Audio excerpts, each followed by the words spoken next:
If you've been waiting for the right time to buy or sell a home, you need to watch this video. All eyes are on the U.S. Federal Reserve, which is expected to lower the Fed funds rate starting in September 2024. But what does that really mean for you? How will it impact mortgage rates, and why should buyers and sellers care? And what can buyers and sellers do right now to prepare?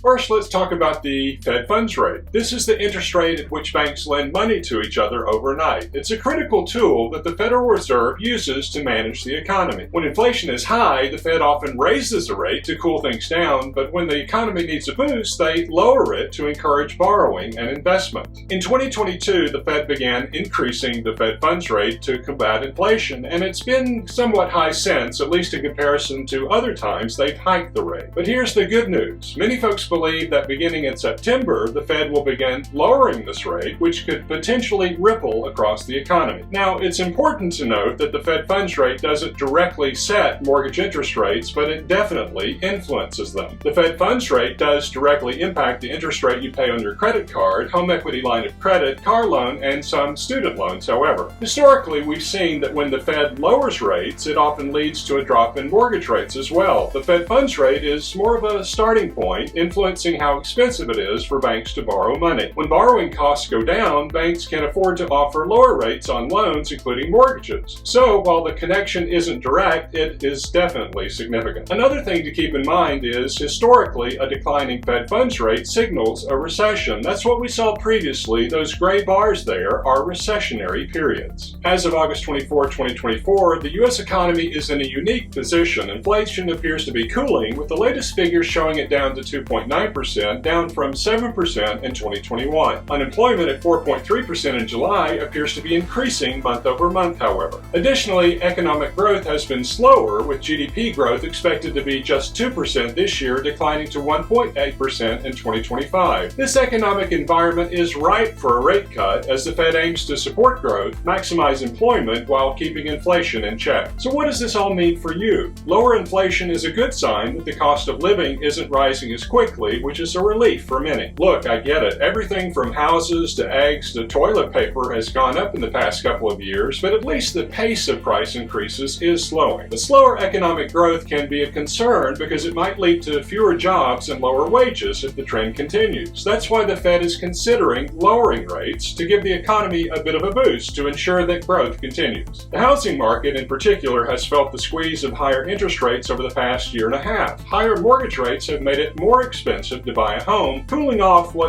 once was a red-hot market. But with the Fed's expected rate cuts, there's a good chance that we'll see mortgage rates continuing to ease, making home ownership more accessible. So how does the Fed funds rate affect mortgage rates? While the Fed funds rate isn't the same as mortgage rates, it influences the overall cost of borrowing money. When the Fed lowers its rate, it becomes cheaper for banks to borrow, which often leads to lower interest rates for consumers. However, it's important to understand that mortgage rates are influenced by more than just the Fed funds rate. Treasury yields, inflation expectations, and the overall demand for mortgages also play big roles. But when the Fed signals that rates are going to drop, it often leads to lower Treasury yields, which can result in lower mortgage rates. As of August 23, 2024, the average 30-year fixed mortgage rate is 6.44%, but here's where it gets interesting. Despite the Fed funds rate not yet being cut, some of the potential decrease is already priced into current mortgage rates. Economists are projecting if the Fed follows through with a series of rate cuts, we could see mortgage rates dip even further, possibly into the low 6, high 5% range by the end of the year. Now, let's talk about what this means for buyers. If you've been sitting on the sidelines waiting for the right time to buy, a drop in mortgage rates could be the opportunity you've been waiting for. Lower interest rates mean lower monthly payments, which can significantly increase your purchasing power. Let's put this into perspective. Imagine you're looking at a $450,000 home in Chattanooga's North Shore. At 6.44%, your monthly mortgage payments, including insurance and taxes, would be around $24.71. But if the rate drops to 5.44%, the payment could go down to $22.41, and that's a savings of $230 each month. Over the life of the loan, that's over $83,000 in savings. These savings can make home ownership more accessible to a wider range of buyers, particularly first-time home buyers who might have been priced out of the market by higher rates. It could also encourage encourage those who have been renting to finally take the plunge into home ownership. First-time buyers in particular stand to benefit from lower rates as they often have tighter budgets. But it's not just them. Real estate investors might also see this as an opportunity to expand their portfolios, given the potential for lower borrowing costs. But it's not just buyers who will benefit. Sellers, this one's for you. If you've been holding off selling because you're worried about finding an affordable new home, lower mortgage interest rates can make the prospect of moving much more appealing. When mortgage rates drop, more buyers enter the market, which can drive up demand for homes. This increased demand can help you sell your home faster and potentially at a higher price. Plus, with lower rates, financing your next home becomes more manageable. So, if you've been on the fence, the upcoming rate cuts might be the push you need to list your home. Think about it this way. In a high-rate environment, buyers are more cautious and homes might sit on the market longer. That's what we're seeing right now in the greater Chattanooga, Tennessee area. More inventory and homes sitting longer on the market. But when rates drop, buyer activity picks up. Homes sell faster and sellers might even receive multiple offers, sometimes above the asking price. This can be especially true in markets where inventory is tight and competition among buyers is fierce. We've seen this play out before. For example, after the Fed cut rates in 2019, the housing market saw a surge in activity. Sellers who listed their homes right after the rate cut often found themselves in a stronger position, with more buyers competing for their properties. Timing the market can be tricky, but with the Fed poised to cut rates, now could be a great time to consider selling. Looking ahead, it's crucial to stay informed about how these changes will play out. The Fed's decisions are influenced by economic data, so keep an eye out for reports about inflation, employment, and GDP growth. The next few months will be pivotal as the Fed navigates between balancing supporting economic growth and preventing inflation from rising again. Remember, while a rate cut is likely, nothing is set in stone until the Fed actually makes the announcement. That said, the current trends indicate a favorable environment for both buyers and sellers as we head into the fall. So, what can we expect for mortgage rates in the coming months? As I mentioned previously, if the Fed makes a series of cuts, say each 25 basis points or 0.25%, mortgage rates could fall into the low 6, high 5% range by the end of the year. However, this will depend on how the economy responds to the Fed's actions. If inflation remains low and economic growth picks up, we might even see lower rates in 2025, but if inflation starts to creep back up, the Fed might pause or even reverse course, which could keep mortgage rates from falling as much as we hope. So, how can you prepare for these changes? If you're a buyer, now is a great time to get pre-approved for a mortgage. This will give you a clear idea of your budget and position you to act quickly when you find the right home. For sellers, consider starting the process of getting your home market ready. With potentially more buyers entering the market, you want to make sure that your home stands out. Getting your home ready to sell can make a big difference in how quickly it sells and the price you get. Simple things like decluttering, making minor repairs, and staging your home can make it show better in photos and in person. And in a competitive market, these small steps can really pay off. Whether you're buying, selling, or just curious about what the future holds, staying informed is key. The real estate market is always changing, and being prepared can help you make the most of these opportunities. Thinking about moving to the greater Chattanooga, Tennessee area? Watch this video next.